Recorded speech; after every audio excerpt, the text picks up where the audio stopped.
트렌드를 봤을 때는 11월에서 12월 정도에는 피날레를 찍고 떨어질 가능성이 높습니다. 그렇게 되면 내년에 1분기나 내지는 좀 늦게 가면 2분기 정도에 시장이 고점을 형성해주고 떨어지기 시작할 가능성이 높아졌다라고 볼 수가 있는 거죠. 과거랑 비슷하게 움직인다라고 하면. 안녕하세요, 김PB입니다. 자, 오늘은 2026년 세계 증시 대공황 시나리오라는 주제로 말씀을 좀 드려볼까 하는데, 오늘 말씀드릴 내용은 예측이라기엔 거창하지만 분명하고 확실한 데이터 기반의 세계 대공황, 그 다음에 주식시장 붕괴 시나리오에 대해서 좀 말씀을 드려볼까 합니다. 이 영상이 여러분들의 의사결정에 있어서 굉장히 큰 도움이 되시리라고 생각을 하고, 제가 주위 몇몇 분들한테 오늘 말씀드릴 내용을 쭉 이제 몇몇 분들한테는 말씀을 드렸었어요, 지인분들한테. 근데 자료랑 팩트 기반으로 이렇게 말씀드렸을 때 주변의 반응이 되게 좋았습니다. 이거 영상으로 꼭 만들어줬으면 좋겠다, 이렇게 말씀을 많이 해주셔가지고 제가 오늘 말씀을 좀 드려보려고 합니다. 이 내용을. 일단 지금 나스닥 지수가 쭉 올라왔다가 지금 고점 돌파를 못하고 지금 지지부진한 상태고, 지금 다우 지수 아니면은 뭐 러셀 지수, 얘네들은 지금 나스닥이 그간 많이 이제 올랐을 때 얘네들이 못 올랐었거든요. 근데 최근에는 얘네들이 좀 많이 올라오고 있죠. 즉 시장의 분위기가 완전 판도가 바뀌고 있습니다. 180도 바뀌고 있어요. 이게 어떤 시장의 트렌드의 변화를 의미하는 건데, 중요한 건 이 거대한 변화에서 앞으로 어떤 일이 우리에게 다가올 거냐는 거예요. 자, 일단 제가 왜 대공황을 말씀드리냐면, 제가 먼저 말씀드리고 싶은 게, 시장은 적게 오르면 적게 떨어집니다. 근데 어때요?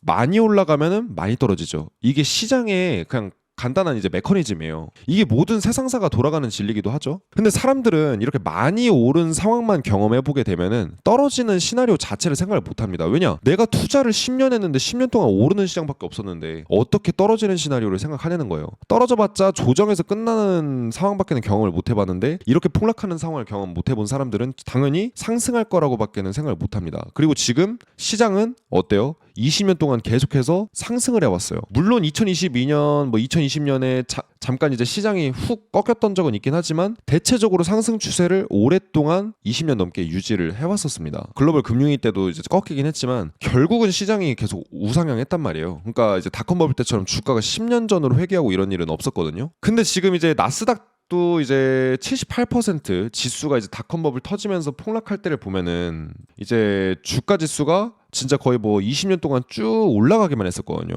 그러다가 세게 이렇게 폭락을 했는데 많이 올랐으니까 많이 떨어졌던 거죠. 근데 지금도 보면은 주가 지수가 거의 닷컴 버블 때 잠깐 꺾이긴 하지만 20년 동안 거의 계속 쭉쭉쭉쭉 올라가줬단 말이에요. 급등할 만큼 많이 했다라는 거죠. 그러면은 이게 그냥 주가 지수가 올라간 것만으로 이게 버블이 터질 거라는 얘기냐, 그 말씀 드리는 건 아니에요. 객관적인 버블 평가 지표로도 지금 상당히 시장은 미국 증시 역사상 없었던 버블을 지금 경험하고 있습니다. 만약에 지금 닷컴 버블 때처럼 이렇게 지수가 78% 꺼진다라고 하면은 지금 24,000포인트에서 이게 버블이 터졌을 때 주가 지수가 거의 5,000포인트까지 가는 이런 일이 벌어질 수 있다라는 거기 때문에 오늘 말씀드릴 내용은 상당히 중요한 내용이 될 것 같습니다. 자, 일단 저는 지금부터 시장이 왜 지금 앞으로 세계 대공황이나 증시 붕괴 이런 것들이 2026년부터 리스크가 많이 높아질 수밖에 없는 이유가 뭔지에 대해서 4가지 이유를 들어서 말씀을 드려볼 겁니다. 4가지 이유를 보고 설득이 안 되신다라고 하면 열심히 하시던 대로 투자하시거나 하시던 대로 스스로 판단하셔서 행동하시면 되고, 4가지 내용을 들어봤을 때 어느 정도 설득력이 있는데 그러면은 좀 조심하시면 된다, 이렇게 좀 말씀드리고 싶어요.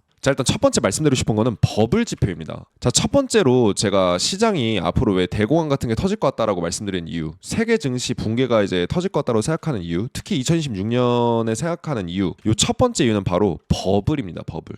시장은 사실 가격이랑 가치가 달라요. 우리가 500원짜리 모나미 볼펜을 누가 5,000원에 팔면 비싸다고 하겠죠. 저걸 누가 사라고 하겠지만 3억짜리 5억짜리 벤츠를 누가 1,000만 원에 팔면은 되게 싸다고 할 거예요. 자, 왜 그러냐? 500원짜리 모나미 볼펜을 5,000원에 사는 거는 사람들이 비싸다고 생각을 해요. 하지만 5억짜리 자동차, 3억짜리 자동차를 1,000만 원에 사는 거는 싸다고 생각하다는 겁니다. 왜냐? 가치가 다르니까. 5,000원짜리 볼펜은 우리한테 비싸게 느껴지지만 1,000만 원짜리 자동차, 1,000만 원짜리 벤츠는 굉장히 싸게 느껴지죠. 그러니까 액면가의 가격이 중요한 게 아니라 가치 대비 가격이 중요하다는 겁니다. 가치보다 가격이 훨씬 비싸면은 그걸 우리는 버블이라고 얘기를 해요. 자, 근데 지금 이런 버블, 시장의 이제 증시의 버블을 평가할 수 있는 아주 이제 좋은 지표가 4가지가 있는데, 토빈 Q나 아니면은 슐러 P 레이쇼, 노벨 경제학상을 받으신 로버트 슐러라는 교수가 만든 지표나 이런 다양한 지표들로 계산을 해봤을 때, 사실 지금 이 4가지 지표를 합산해서 평균값을 내면은 대공황 때, 니프티 50 버블 때, 닷컴 버블 때, 금융위기 2021년 때보다 지금이 훨씬 더 버블입니다. 즉 1900년대 이후로 지금처럼 주가가 버블이었던 적은 객관적인 지표상 단 한 번도 없다. 만약에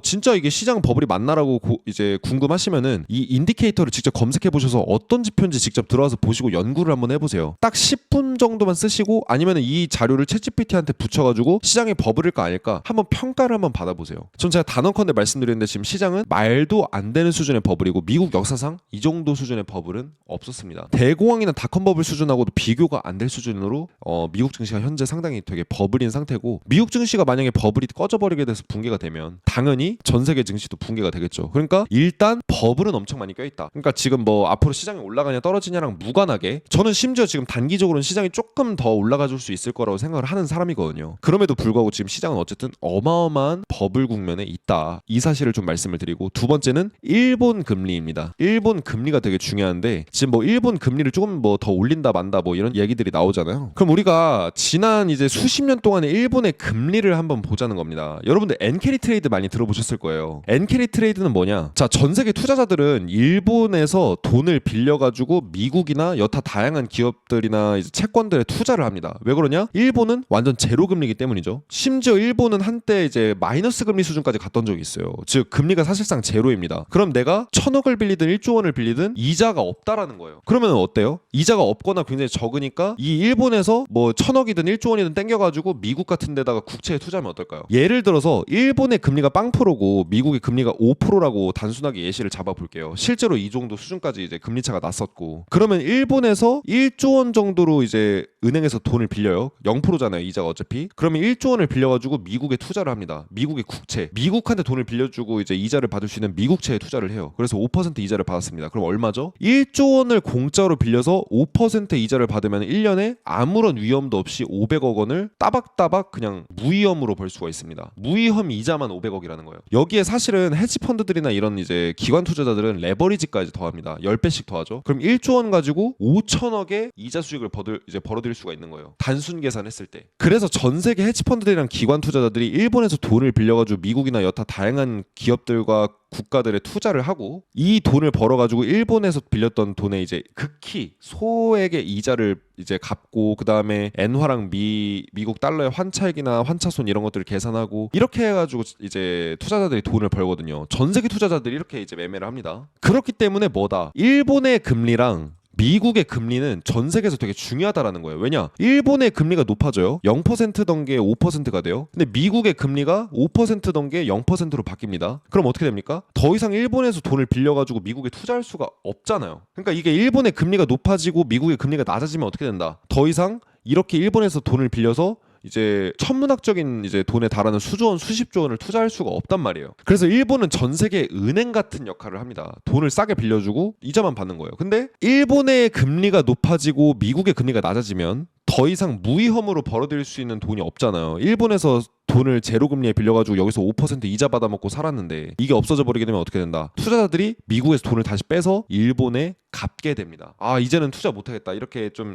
이제 계좌처럼 투자하던 시절 다 지났다라고 하면서 이제 돈을 갚아버리고 끝내게 되는데 그렇게 되면은 미국 시장에서 돈이 빠져나가게 되죠. 그럼 미국 시장에서만 돈이 빠져나갈까요? 아닙니다. 유럽이나 뭐 다양한 아시아 국가나 이런 데서 돈이 다 빠지죠. 왜냐? 일본에서 빌렸던 돈들이 전 세계에 투자가 됐기 때문에 일본의 금리가 높아지게 되면 전 세계에서 돈이 회수가 됩니다. 그래서 다시 일본으로 쭉 들어가요. 그래서 이게 보통 어떤 역할을 하냐면은 시장이 쭉 올라갔습니다. 이제 미국 증시가 쭉 올라갔어요. 뭐 전 세계 증시가 쭉 올라갔는데 일본의 금리가 높아지게 되면 어떻게 된다? 이 자금들이 빠져나가기 시작을 해요. 그래서 보통 이제 이런 주가 버블 붕괴가 있거나 뭐 금융위기, 닷컴 버블 이런 버블이 터질 때 고점에서 하락을 촉발시키는 1차적인 요인이 바로 이 일본의 금리입니다. 그렇기 때문에 우리가 일본의 금리를 되게 중요하게 봐야 된다라는 말씀을 좀 드리고 싶고 이게 바로 엔캐리 청산이라고 이제 보통 얘기를 하거든요. 근데 지금 일본의 금리의 트렌드를 보면 소름이 돋아요. 왜 그러냐? 1970년대부터 현재까지 50년 동안의 이제 일본의 금리 트렌드를 봤을 때 일본의 금리가 1972년부터 쭉 높아지죠. 이때 오일 쇼크 터졌습니다. 주가는 엄청 많이 무너지진 않았어요. 근데 주가는 한 30-40% 정도 때 무너졌었거든요. 미국 증시 기준으로. 근데 이때 당시에 경제가 많이 어려졌었어요. 경제랑 주가는 다르죠. 그리고 2차 오일 쇼크가 또 한 번 또 터져요. 1980년대쯤에 일본의 금리가 높아지고 나서 전후로 2차 오일 쇼크가 터지고 이때도 실업률이 굉장히 많이 치솟습니다. 그러다가 일본 금리가 계속 쭉 내려가고 다시 올라오면서 1990년이 되죠. 이때 일본의 잃어버린 30년, 즉 버블 붕괴가 시작이 됩니다. 그리고 미국의 저축 대부조합 위기가 터지면서 주가가 폭락을 합니다. 그러다가 일본의 금리가 쭉 높아지다가 다시 올라가는 구매에 생겨요. 이때 닷컴 버블이 터집니다. 2000년이죠. 그 다음에 또 낮아졌다가 금융위기 터집니다. 2007년에 금리 높아지면서 일본의 금리가 높아지니까 금융위기 터져요. 즉 일본의 금리가 바닥에서 높아질 때마다 무슨 위기가 터졌다라는 거예요. 근데 지금도 2024년부터 해가지고 금리가 조금씩 높아져서 지금 2025년까지 계속 금리를 높아진 추세로 유지를 하고 있는데 이제 이번에 일본의 금리가 더 올라갈 거라고 얘기를 해요. 그럼 이렇게 일본의 금리가 올라가면 올라갈수록 어떻다? 미국 증시나 다른 증시에서 시장에서 돈이 빠져서 일본으로 쭉 들어올 가능성이 높기 때문에 미국 증시나 여타 다양한 증시들이 하락 추세로 전환될 가능성을 점점 높인다. 이 일본의 금리 인상이. 이렇게 좀 말씀드릴 수 있을 것 같습니다. 일단 50년 동안은 일본의 금리가 높아졌다 하면은 무조건 전 세계 경제 위기가 터졌고 주가가 40% 50% 심지어는 78%까지 폭락을 했었어요. 자, 그리고 세 번째로 보여드리고 싶은 지표는 이제 B2 지표인데 이 지표는 이제 마진 뎁트라는 이제 쉽게 말해서 주식시장에서 사람들이 신용 대출에서 매매하고 하잖아요. 이렇게 빚을 많이 땡겨서 매매를 할수록 이 지표가 높아집니다. 사람들이 돈을 얼마나 많이 땡겼냐를 이 지표를 통해서 알 수 있는데 제가 이 지표를 이제 방송하면서 가끔 보여드렸었어요. 근데 보시면은 2000년 닷컴 버블 때 고점 찍고 이 지표가 이제 B2 지표가 올라가면서 사람들이 빚을 땡길 만큼 땡겨서 투자를 하니까 이 터지면서 닷컴 버블이 터졌죠. 버블이 터지면서. 그리고 쭉 올라가다가 언제 터집니까? 2008년 정도에 터지죠. 이때 무슨 일이 있었습니까? 글로벌 금융위기가 있었습니다. 그래서 이 지표가 이제 고점을 어느 정도 이제 강력하게 찍으면 경제 침체랑 주가 폭락이 동반된다라는 걸 알 수 있는데 지금 이 지표가 어디까지 올라왔어요? 보시면 아시겠지만 닷컴 버블 때 고점, 금융위기 때 고점 수준까지 지금 올라왔습니다. 이게 참고로 10월 때예요. 그럼 11월 정도에는 이 정도까지 올라왔을 거고 12월에는 어디까지 올랐을지 아직까지 예상이 안 돼요. 이 지표가 조금 늦게 발표되기 때문에. 그럼 제가 봤을 때는 이게 12월 정도에는 늦어도 고점을 찍고 떨어질 텐데 중요한 건 주가는 조금 더 오래 걸립니다. 떨어지는데. 왜냐면은 2000년 닷컴 버블 때 보세요. 이 지표가 B2 지표가 고점 찍고 떨어져요. 이 파란색이 주가 지수거든요. 근데 주가 지수 같은 경우에 S&P 500 같은 경우에는 B2 지표가 고점 찍고 떨어질 때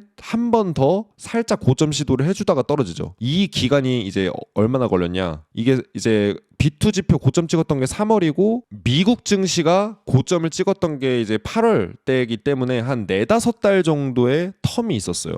B2 지표 고점 찍고 나서. 그 다음에 금융위기 때 한번 볼게요. 금융위기 때도 B2 지표 고점 찍죠. 근데 시장은 고점을 찍는데 몇 달이 걸려요? 지금 보면 이제 S&P 500이 이 지표가 7월에 고점을 찍었고 S&P 500이 9월에서 10월 정도쯤에 고점을 찍었기 때문에 3달이 걸렸습니다. 즉 3달 4달 정도 되면 고점을 찍는다는 거예요. B2 지표가 고점을 찍고 떨어지기 시작했다. 그러면은 증시가 한 3-4달 뒤에 고점을 찍고 떨어졌다라는 걸 통계적으로 알 수 있는데 그렇다고 한다면 지금 이 지표가 이미 임계점 수준까지 올라왔어요. 지금 이미 0.5포인트 넘어가면 터지는 거거든요. 근데 지금 벌써 10월 기준으로 여기까지 올라왔기 때문에 트렌드를 봤을 때는 11월에서 12월 정도에는 피날레를 찍고 떨어질 가능성이 높습니다. 그렇게 되면 내년에 1, 2, 3월 1분기나 내지는 좀 늦게 가면 2분기 정도에 시장이 고점을 형성해주고 떨어지기 시작할 가능성이 높아졌다 라고 볼 수가 있는 거죠.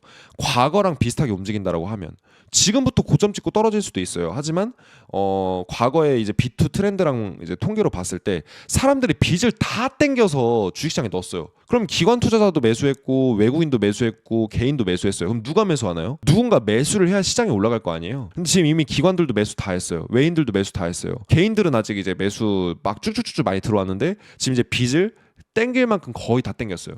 그럼 누가 매수해 주나요? 그때가 시장 고점이라는 겁니다. 근데 이 와중에 일본 금리도 계속 올라가고 있죠. 그러니까 지금 트렌드상으로 봤을 때 B2의 트렌드, 이 부채 버블의 트렌드로 봤을 때도 지금 약간 내년 1, 2분기가 상당히 위험한 구간이다 라고 좀 말씀을 드리고, 자 마지막 네 번째는 닷컴 버블 때와의 공통점입니다. 지금 현재 시장은 닷컴 버블 때 내지는 대공황 때랑 너무 흡사하게 움직이고 있어요. 좀 소름 돋을 정도로. 자, 닷컴 버블 때랑 지금이 왜 얼마나 닮았는지 이걸 이제 지금부터 제가 보여드리면 소름이 돋는데, 지금 지수가 고점 수준까지 쭉쭉쭉쭉 올라가고 있죠. 지금 어디가 고점일지도 모를 정도로 계속 올라가고 있는데 지금 지수가 고점까지 올라왔어요. 코스피 지수도 고점 수준이죠. 상당히 지금과 손실을 볼 사람이 없어야 돼요. 지수가 많이 올라갔으니까. 근데 그럼에도 불구하고 개인 투자자들은 이미 상당수가 거의 전멸 상태입니다. 말만 안 할 뿐이지 전멸 상태인 투자자들이 많아요. 왜 그러냐? 자, 지금 지수가 쭉쭉쭉쭉 올라가서 지금 역사적 최고점을 계속해서 갱신을 해주고 있잖아요. 코스피도 그렇고 나스닥도 그렇고. 근데 이렇게 지금 지수가 고점인 상황에도 불구하고 이미 개인 투자자들 상당수가 말만 안 할 뿐이지 거의 전멸 상태입니다. 전멸. 지금 다 마이너스 반토막 찍혀있는 사람들 되게 많거든요. 왜 그러냐?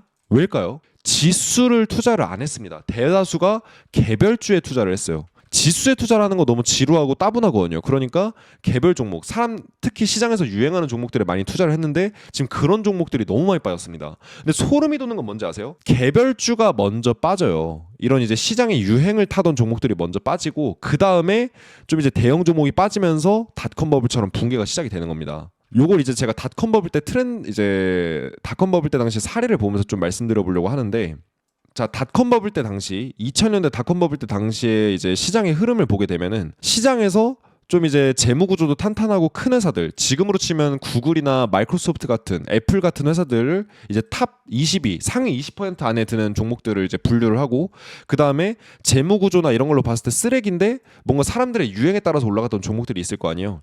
이렇게 두 종류로 주식을 나눴습니다. 그래서 쭉 트렌드를 보게 되면은 먼저 마이크로소프트나 엔비디아 같은 종목들이 올라요.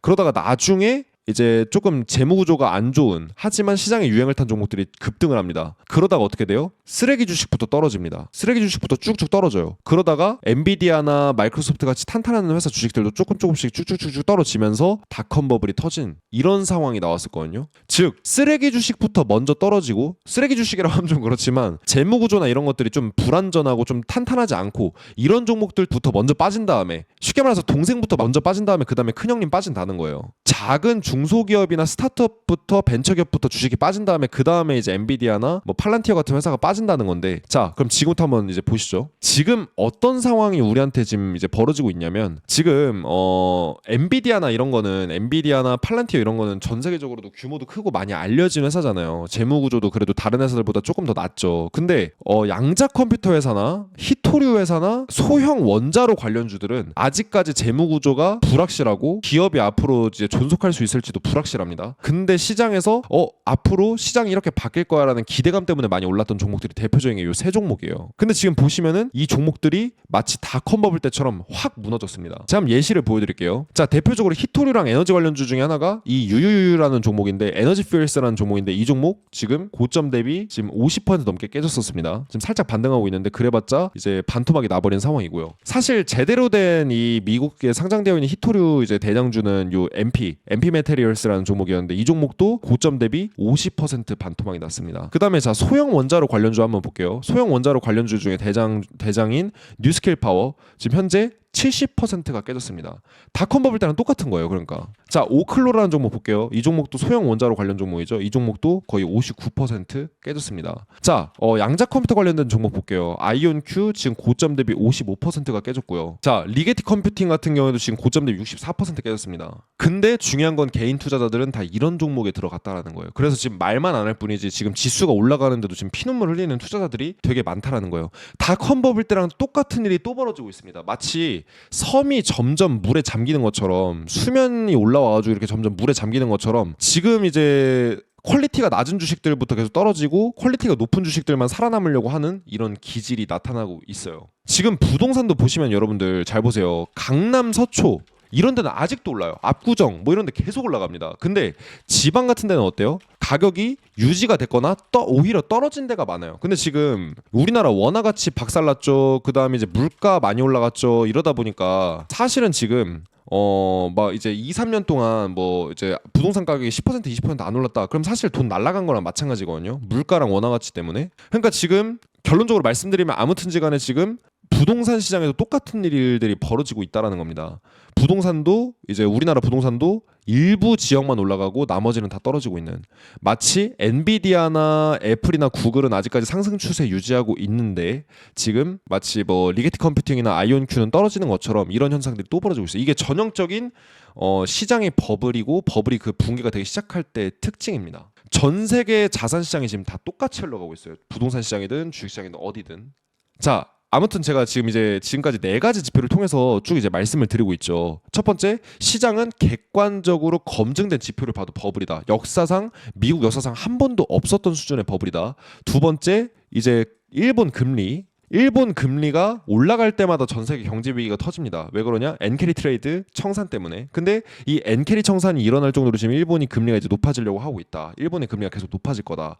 그리고 일본의 금리가 높아지고 나서 아무 일 없이 지나간 적은 없다. 그러니까 위기가 뭐 늦게 터질 수는 있어도 언젠가 터질 거다라는 사실을 말씀드렸고, 그렇다라고 한다면 앞으로 이제 지금 언제 터질 거냐, 그 시기가 중요한데 B2 지표로 봤을 때 지금 B2 지표가 고점 찍고 떨어지려고 하고 있다. 고점 찍고 떨어지면은 주가 지수는 이제 한 3달에서 뭐 4달 이 정도 있다가 떨어지더라. 즉 이제 내년 1, 2분기 1월에서 이제 3월, 조금 더 이제 길게 가면은 6월 정도 내외, 즉 내년 상반기가 되게 위험하다 말씀을 드렸고, 마지막으로는 닷컴 버블 때랑 현재 똑같다. 시장의 트렌드가 움직이는 게. 우량 주식들은 아직까지 버티고 있는데 지금 이제 약간 이제 퀄리티가 낮은 주식들 내지는 이제 벤처 기업들부터 떨어지고 있다. 지금 똑같이 움직이고 있다라는 사실을 말씀드렸습니다. 자, 그러면은 지금부터 설명해드리고 싶은 건, 그러면은 대공황이나 이런 이제 붕괴, 대공황, 경제 위기 뭐 이런 것들이 실제로 지금 올 만한 상황이라고 봤을 때, 여건상 그렇다고 봤을 때, 그러면 이게 실제로 터지면 어떤 일이 벌어질까? 그 시나리오를 우리가 한번 생각을 해보면 좋을 것 같아요. 자, 현재 전 세계 부채는 50경 원 정도 됩니다. 50경 원. 데이터를 보면 50경 원 정도 되는데, 여기에는 정부의 부채, 기업, 가계 부채가 다 합쳐진 전 세계의 부채를 기준으로 하는 거예요. 근데 이 중에 50경 원 중에 50% 정도, 한 40, 정확히는 47% 정도인데, 그 정도가 지금 전체 50% 정도가 가계 부채랑 기업 부채입니다. 즉 한 대충 뭐 23, 4경 원 정도 되겠죠. 근데 이번 2026년에 어떤 이벤트가 있냐면 리파이낸싱 이벤트가 있습니다. 3.4경 원 정도 되는 리파이낸싱 이벤트가 터지는데, 이 리파이낸싱이 뭐냐? 내가 예를 들어 주택 대출을 받았어요. 5년 만기예요.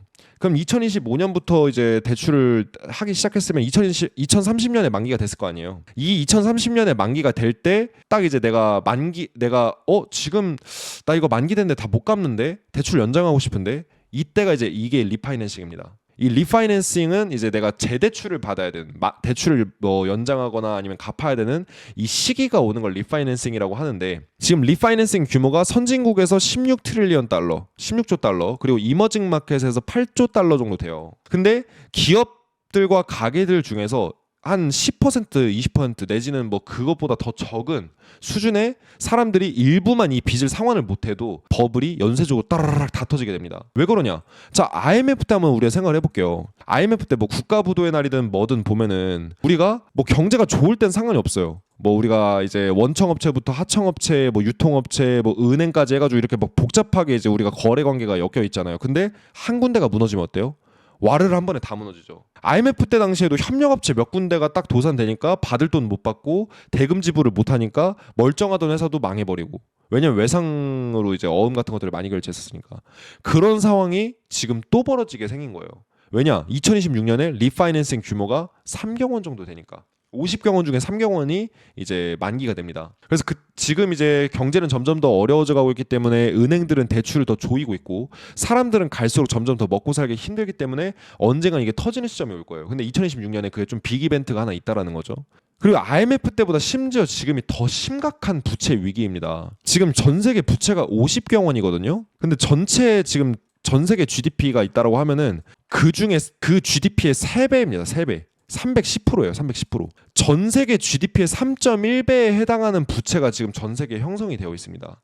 즉 이건 쉽게 말씀드리면은 매출 1,000억을 내는 회사가 빚을 3,000억 지고 있는 거랑 똑같아요. 자, 여러분들 우리가 매출을 1,000억 낸다고 해서 1,000억이 다 남는 돈이 아니죠. 1,000억 매출 내는 회사가 빚 3,000억 졌어요. 갚을 수 있을까요? 갚기가 되게 쉽지 않을 겁니다. 왜 그러냐? 1,000억 매출을 낸다고 해서 1,000억 다 남는 게 아니기 때문에 보통 이제 100억이든 200억이든 남을 거 아니에요. 이거 가지고 언제 3,000억 갚아요?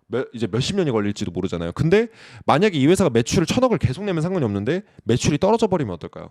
그럼 이거 망하는 거예요. 이런 게 경제 위기라는 겁니다. 전 세계 경제는 지금 GDP를 이만큼 벌어들이고 있는데 이거의 3배나 되는 수치가 바로 지금 현재 전 세계 경제의 빚이라는 거예요. 지속 불가능하다라고 얘기를 하고, 이거는 뭐 하버드 나오든 스탠퍼드 나오든 뭐 전 세계 유명한 경제학자든 뭐 이제 월가의 뭐 유명한 이제 펀드 매니저건 다 똑같이 얘기를 합니다. 근데 이런 지속 불가능했던 때가 한 100년 전쯤에 한 번 더 있었어요. 언제냐? 1929년. 1929년 대공황 터졌을 때. 그때 딜레버리징이라는 개념이 생겨서 이런 부채가 너무나도 불어나니까 펑 터져버리면서 이 부채를 감축하는 이슈가 터졌었는데, 지금이랑 그때랑 거의 똑같습니다. 왜냐면 이 뭐 부채가 터져버리게 되면 이제 사람들이 더 이상 못 갚으면 어떻게 돼요? 허리띠 졸라 매서라도 이 부채를 좀 이제 통제를 해야 될 거 아닙니까? 그래서 이런 시기가 다시 100년 만에 다가올 거고, 그때는 달러나 현금 이런 것들이 여러분들 각광받는 시대가 됩니다.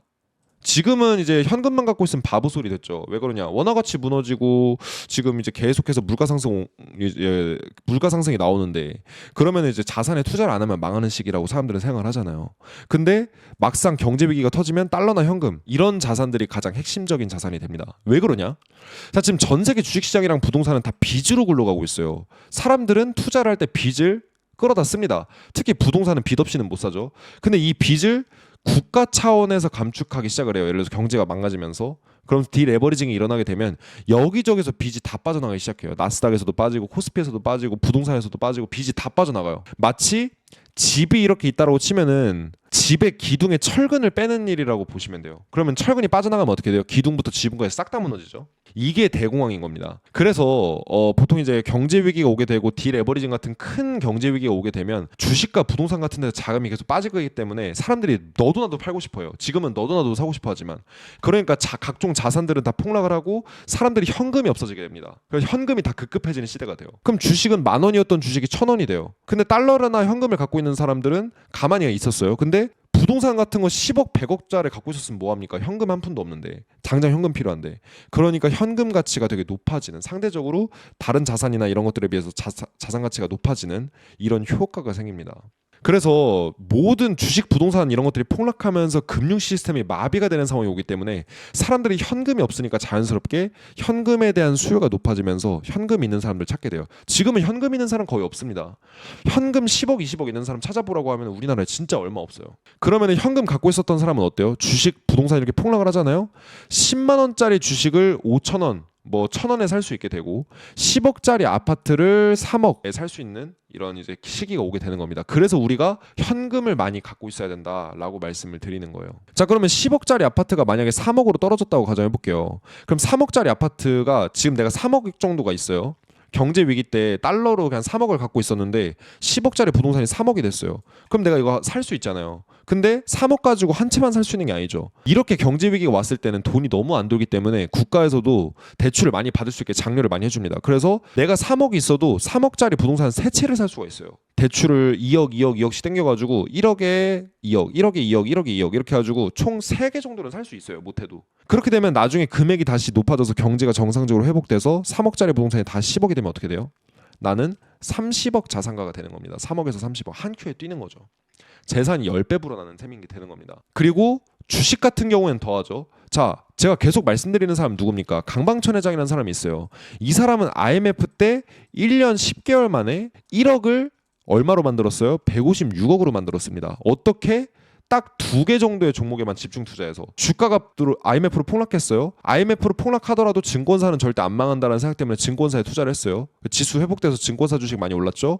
그 다음에 올라갔을 때 이제 한진그룹에 투자를 합니다. 그때 당시에는 이제 2000년대 초반 1990년대 후반 때인데, 그때는 이제 홈쇼핑이 이제 막 들어섰던 때이기 때문에 지금 마치 엔비디아처럼 앞으로 홈쇼핑이 대세가 된다라는 것 트렌드로 투자를 해서 택배 회사에 투자를 해요. 증권사, 택배 회사 이 두 가지 투자로 강방천 회장은 1억을 156억으로 만들었습니다. 어마어마하죠.